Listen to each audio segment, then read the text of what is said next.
Welcome to star TV. ముందుగా headlines చూద్దాం.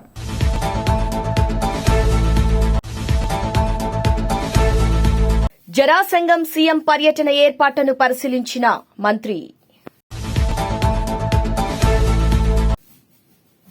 జహీరాబాద్ రైతులకు శాపంగా మారిన కాంగ్రెస్ పాలన.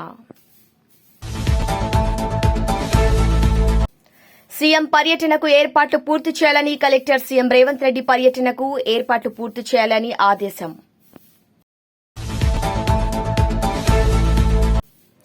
పహల్గాం దాడి వెనుక పాక్ ఆర్మీ చీఫ్ మతతత్వం, జయశంకర్ సంచలన ఆరోపణ.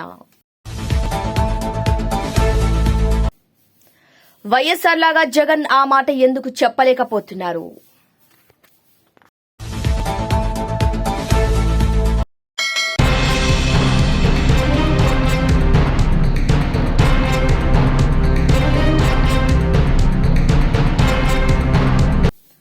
కవిత తండ్రి కేసీఆర్ కు రాసిన లేఖ తెలంగాణ రాజకీయాల్లో సంచలనం సృష్టిస్తోంది. దీంతో కేసీఆర్ కుటుంబంలో లుకలుకలు బయటపడ్డాయని విశ్లేషకులు అభిప్రాయపడుతున్నారు. కుమార్తె కవిత తండ్రి కేసీఆర్ ను ప్రశ్నిస్తూ అమెరికా పర్యటనలో ఉన్న సమయంలో ఈ లేఖ రాసినట్లుగా తెలుస్తోంది. మై డియర్ డాడీ అంటూ ప్రారంభించిన ఈ 6 పేజీల లేఖతో బీఆర్ఎస్ పార్టీలో ఏదో జరగనుందని అభిప్రాయాలు వ్యక్తమవుతున్నాయి.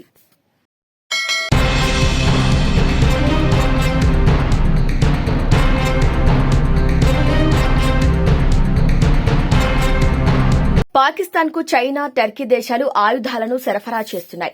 అయితే ఈ 2 దేశాలు మాత్రమే కాదు, మరో దేశం కూడా పాక్ ఆయుధాలను సరఫరా చేస్తోంది. యూరోప్ లో ఉన్న నెదర్లాండ్స్ కూడా పాక్ కు ఆయుధాలు సప్లై చేస్తుందట. చైనా తర్వాత పాకిస్తాన్ ను రెండో అతిపెద్ద ఆయుధాల సరఫరాదారుగా నెదర్లాండ్స్ ఉంది. పాక్ కు సహాయం చేస్తున్న నెదర్లాండ్స్ కూడా టర్కీకి ఎదురైన అనుభవమే ఎదురుకావచ్చని నిపుణులంటున్నారు.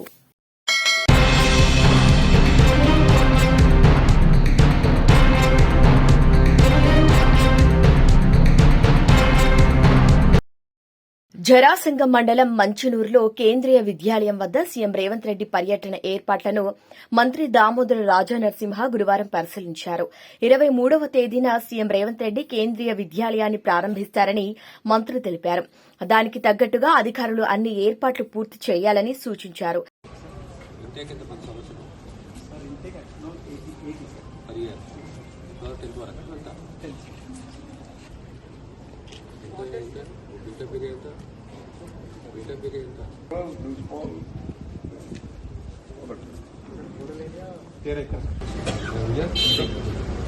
వచ్చేది ఇక్కడ హైవే నుంచి అదే 12 జరుగుతుంది.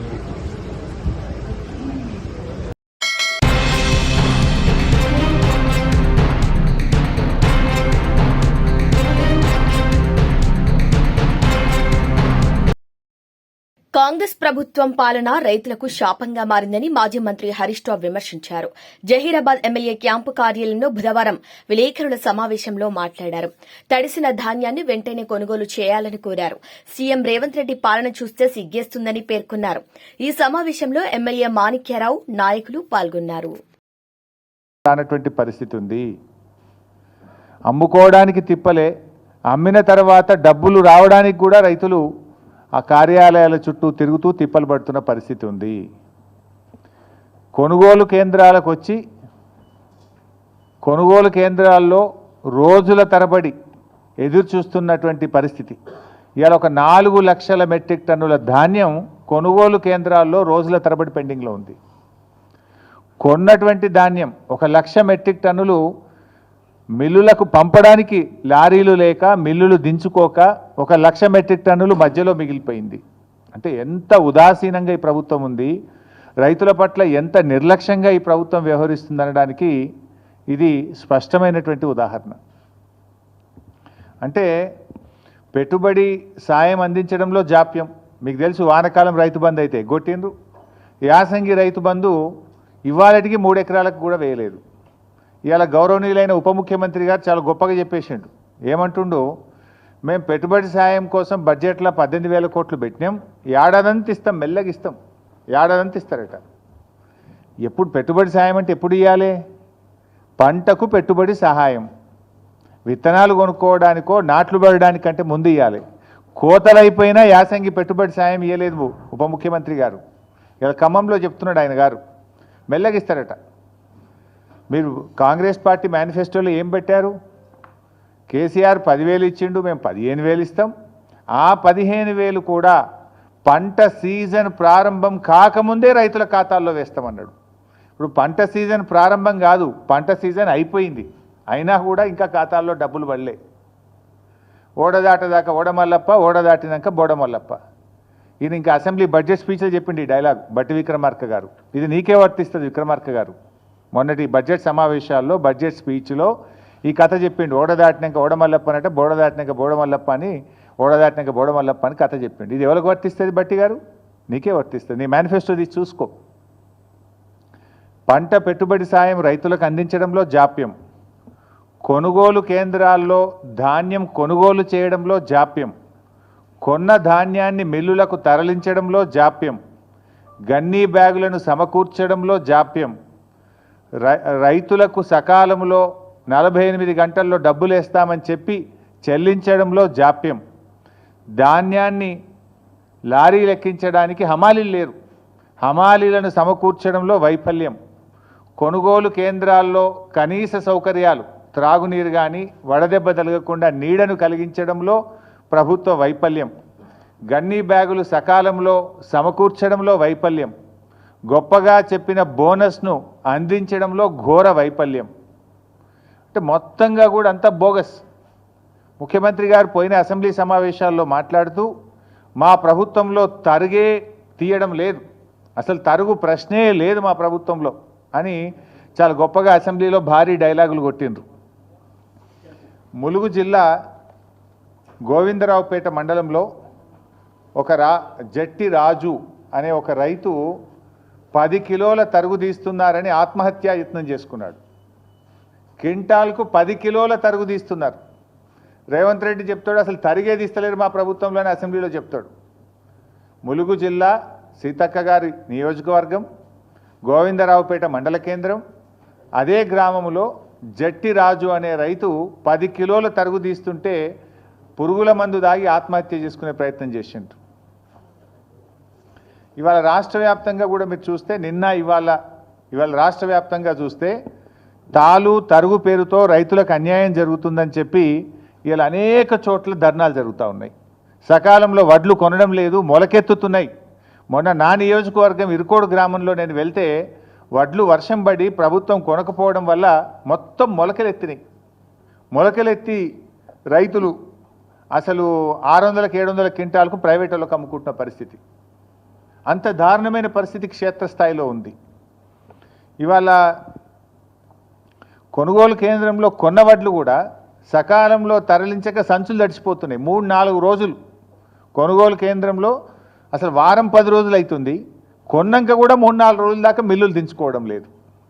అంటే ఒక్కొక్క రైతు 10 రోజులు ఉంటుండు కళ్ళంలో. వడ్లు తెచ్చినప్పటి నుంచి మిల్లులో దించే వరకు 10 రోజులు పడిగాపులు గాయాల్సి వస్తూ ఉంది. మరి బాయికాడ బర్రేం కావాలి, దుడ్డేం కావాలి, మళ్ళీ వానకాలం వర్షాలు పడుతున్నాయి, వర్షాకాలానికి రైతు సమాయత్తం కావాలన్నా వద్దా? 10 రోజులు పండించిన ధాన్యాన్ని అమ్ముకోవడానికి కళ్ళాల్లో రైతులు వేచి చూడాల్సిన పరిస్థితి ఏర్పడితే ఏంటి? ఎందుకంటే ఇక్కడ వడ్లు ఆరబెట్టడానికి, వడ్లు కొనడానికి వారం రోజులు పడుతుంది, మళ్ళీ లోడ్ అయినాక రైస్ మిల్లులో దించుకోవడానికి 2 రోజులు 3 రోజులు పడుతూ ఉంది.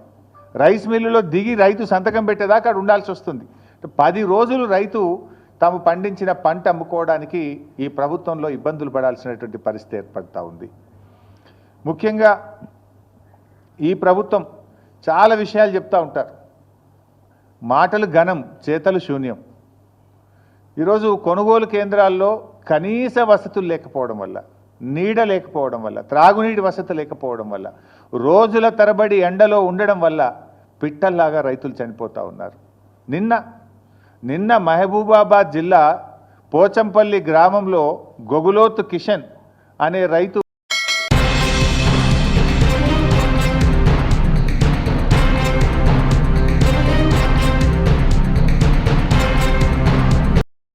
ఇరవై 23వ తేదీన సీఎం రేవంత్ రెడ్డి పర్యటనకు ఏర్పాట్లు పూర్తి చేయాలని సంగారెడ్డి జిల్లా వల్లూరి క్రాంతి కలెక్టర్ ఆదేశించారు. సంగారెడ్డి నుంచి అధికారులతో బుధవారం టెలికాన్ఫరెన్స్ నిర్వహించారు. ఇక కలెక్టర్ మాట్లాడుతూ వాహనాల పార్కింగ్, రోడ్ల వారీగా ఏర్పాటు చేసిన పార్కింగ్ వివరాలు గ్రీనరీ, స్టేజి అలంకరణ, పరిశుభ్రత, మిషన్ భగీరథ, తాగునీటి వంటివి ప్రజలకు ఏర్పాట్లు చేయాలని సూచించారు. అన్ని శాఖల అధికారులకు సంబంధించి అలర్ట్ గా ఉండాలి.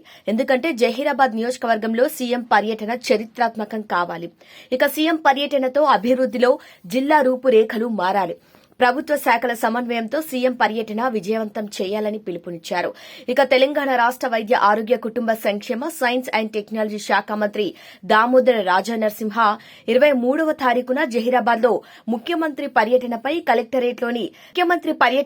కలెక్టరేట్లో ఆఫీసులో సమావేశం నిర్వహించారు.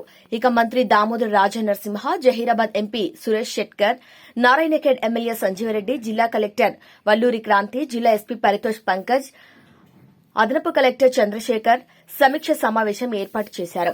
జిల్లా అధికారులతో సమావేశం ఏర్పాటు చేశారు. ఈ సందర్భంగా మంత్రి దామోదర రాజనరసింహ మాట్లాడుతూ ఈ నెల 23వ తారీఖున సంగారెడ్డి జిల్లాలోని జహీరాబాద్ నియోజకవర్గంలో ముఖ్యమంత్రి రేవంత్ రెడ్డి పర్యటన తెలంగాణ రాష్టంలో చారిత్రాత్మకం కావాలన్నారు. అన్ని శాఖల అధికారుల సమన్వయంతో సీఎం పర్యటన విజయవంతం చేయాలని అధికారులకు ఆదేశించారు. ఇక అధికారులు సీఎం పర్యటన కోసం రూట్ మ్యాప్ ప్రణాళిక, సెక్యూరిటీ బందోబస్తు, బారికేడ్లు, ట్రాఫిక్ నియంత్రణ, తాగునీరు, ముఖ్యమంత్రి పర్యటనలో బసవేశ్వర విగ్రహ ఆవిష్కరణ, కేంద్రీయ విద్యాలయ నూతన భవన ప్రారంభోత్సవం, మహిళా పెట్రోల్ బంక్, జిల్లా అభివృద్దికి కావలసిన కొన్ని కార్యక్రమాలను శంకుస్థాపన చేసి వివిధ అభివృద్ది సంక్షేమ పథకాలపై ఏర్పాటు చేసిన స్టాల్స్ ను పరిశీలించి సభలో పాల్గొంటారని తెలిపారు. జహీరాబాద్ ఎంపీ సురేష్ షెట్కర్ మాట్లాడుతూ ముఖ్యమంత్రి జిల్లాకు రావడం చాలా సంతోషమని, జిల్లా అభివృద్దిలో మరిన్ని అభివృద్ది సంక్షేమ కార్యక్రమాలు ప్రారంభోత్సవం చేసుకుందామన్నారు. గతంలో కాంగ్రెస్ ప్రభుత్వం జహీరాబాద్ నియోజకవర్గానికి ఎన్నో పరిశ్రమలు తీసుకొచ్చి ప్రజలందరికీ ఉపాధి కల్పించిందని గుర్తు చేశారు. నారాయణఖేడ్ ఎమ్మెల్యే సంజీవరెడ్డి మాట్లాడుతూ అన్ని శాఖల అధికారులు సమన్వయం చేసుకుని ప్రజలకు ఇబ్బందులు లేకుండా ముఖ్యమంత్రి పర్యటనను విజయవంతం చేయాలని పిలుపునిచ్చారు. ముఖ్యమంత్రి పర్యటనకు ఎలాంటి లోటుపాటు లేకుండా ఏర్పాటు చేయాలని, పక్కా ప్రణాళికతో సీఎం పర్యటన ఏర్పాటు చేయాలన్నారు. ఈ కార్యక్రమంలో జిల్లా అధికారులతో పాటు సిబ్బంది తదితరులు పాల్గొన్నారు.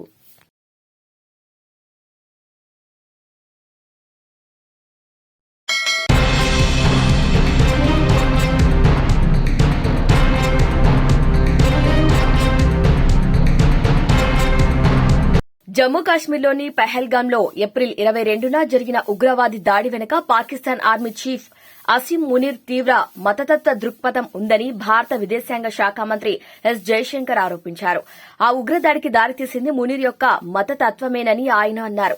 ఈ దాడిలో ఉగ్రవాదులు మతాన్ని ప్రతిపాదికగా చేసుకుని 26 మంది అమాయక పౌరులను దారుణంగా హత్య చేశారని ఆయన గుర్తు చేశారు. కశ్మీర్ ఆర్థిక వ్యవస్థకు మూలాధారమైన పర్యాటకాన్ని దెబ్బతీయటానికి, ఉద్దేశపూర్వకంగా మత ఘర్షణలు సృష్టించడానికే ఈ దాడికి పాల్పడ్డారని జైశంకర్ ఒక డచ్ బ్రాడ్కాస్టర్ కి ఇచ్చిన ఇంటర్వ్యూలో తెలిపారు. పాకిస్తాన్ ఆర్మీ చీఫ్ అసీం మునీర్ ప్రస్తుతం ఫీల్డ్ మార్షల్ గా పదోన్నతి కూడా పొందారు. ఇక ఇటీవల చేసిన వ్యాఖ్యలు కూడా ఆయన మతతత్వ వైఖరిని స్పష్టం చేస్తున్నాయని అన్నారు. తాము హిందువుల కంటే భిన్నమని మీ పిల్లలకు బోధించండి అని పాక్ పౌరులకు మునీర్ పిలుపునివ్వటం, కశ్మీర్ను పాకిస్తాన్ జీవనాడిగా అభివర్ణించడం వంటివి ఉద్రిక్తతలను మరింత పెంచాయని జైశంకర్ పేర్కొన్నారు.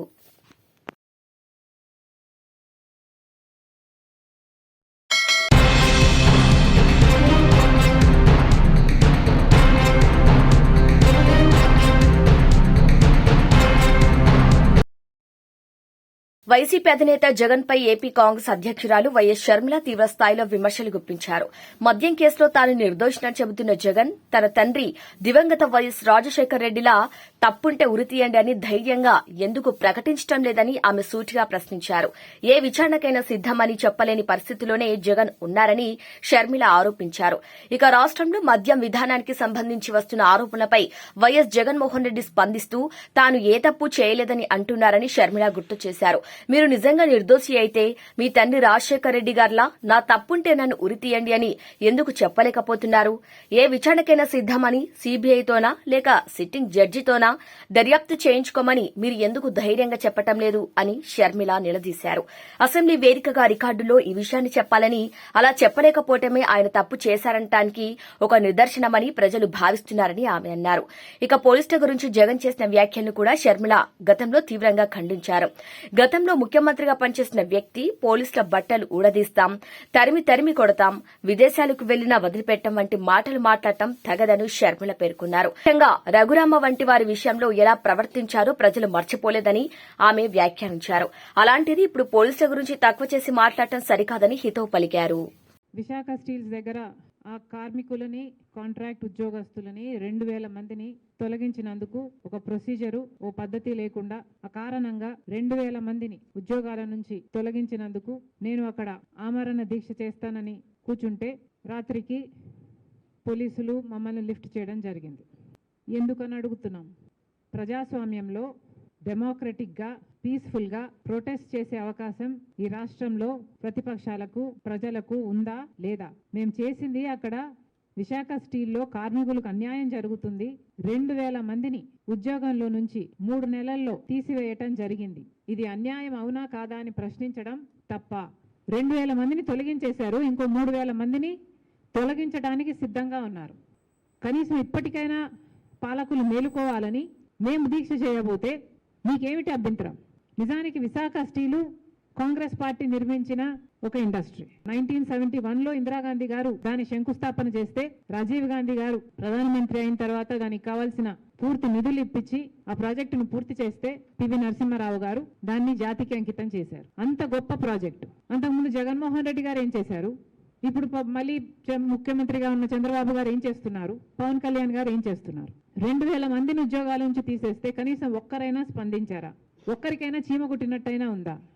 2014లో కాంగ్రెస్ పార్టీ అధికారం కోల్పోయింది, బీజేపీ పార్టీ అధికారంలోకి వచ్చింది.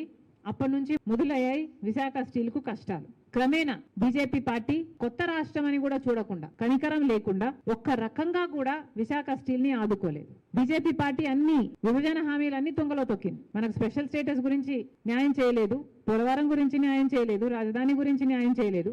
కనీసం విశాఖ స్టీల్ ఉన్నదాన్ని పరిరక్షించడంలో కూడా బీజేపీ పార్టీ విఫలమైంది. ఒక కుట్రతో బీజేపీ పార్టీ విశాఖ స్టీల్కున్న భూముల్ని అమ్ముకోవాలి, అది కూడా అదాని, జిందాల్ లాంటి వాళ్ళకు అమ్ముకోవాలి అన్న కుట్రతో పథకం ప్రకారమే సైలెంట్ కిల్లింగ్ చేసింది విశాఖ స్టీల్ని. క్రమంగా ఒక్కొక్కటిగా బీజేపీ ప్రభుత్వం కావాలని విశాఖ స్టీల్ని కుంటిదాన్ని చేసింది, అవిటిదాన్ని చేసింది. ఒక్కొక్క రకంగా హ్యాండిక్యాప్ చేసుకుంటూ పోయింది. ఒక కుక్కను చంపాలంటే అది పిచ్చిది అన్న ప్రచారం పుట్టిస్తే చాలు అన్నట్టుగా ఇది ఒక లాస్ మేకింగ్ కంపెనీ, దీనికి హోప్ లేదు అన్న రీతిలో దీన్ని తయారు చేయడానికి క్రమేణా ఒక పథకం ప్రకారమే ఇది చేయడం జరిగింది. పోనీ మన నాయకులు ఇక్కడ ఏమైనా చేస్తున్నారా అంటే ఒక్కడు కూడా ప్రశ్నించేవాడు లేడు. మొన్నటికి మొన్న 11,000 కోట్ల రూపాయలు ఇస్తామని చెప్పి 8,000 కోట్ల రూపాయలు ఇచ్చారు. 8,000 కోట్ల రూపాయలు నేరుగా విశాఖ స్టీల్కి వచ్చిందట. ఒక అర్ధగంట మాత్రమే అకౌంట్లో ఉంది, నేరుగా రుణాలు చెల్లించడానికి, అప్పులు చెల్లించడానికి వెళ్ళిపోయిందట. మరి ఎందుకు ఇచ్చినట్టు? అప్పులు చెల్లిస్తున్నామని ఒక మాట చెప్తే సరిపోయేది కదా. ఇవ్వడం ఏంటి? ఒక చేత్తో మళ్ళీ ఇంకో చేత్తో తీసుకోవడం ఏమిటి? ఏదైనా ప్లాంట్కు సహాయం చేస్తున్నాము, మేము డబ్బులు ఇస్తున్నాము, 11,000 కోట్ల రూపాయలని పెద్ద పెద్ద పండగలు చేసుకొని, పెద్ద పెద్ద అడ్వర్టైజ్మెంట్లు చేసుకొని ఇచ్చారే.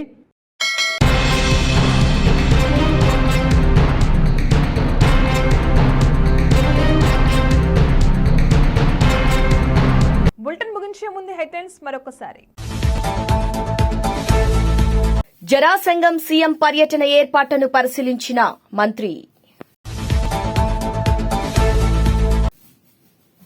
జహీరాబాద్ రైతులకు శాపంగా మారిన కాంగ్రెస్ పాలన. సీఎం పర్యటనకు ఏర్పాట్లు పూర్తి చేయాలని కలెక్టర్ సీఎం రేవంత్ రెడ్డి పర్యటనకు ఏర్పాట్లు పూర్తి చేయాలని ఆదేశం.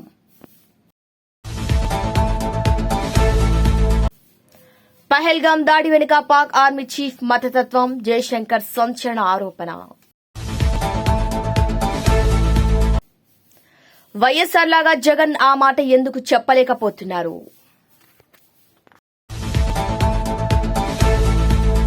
Bulletin updates keep watching Star TV.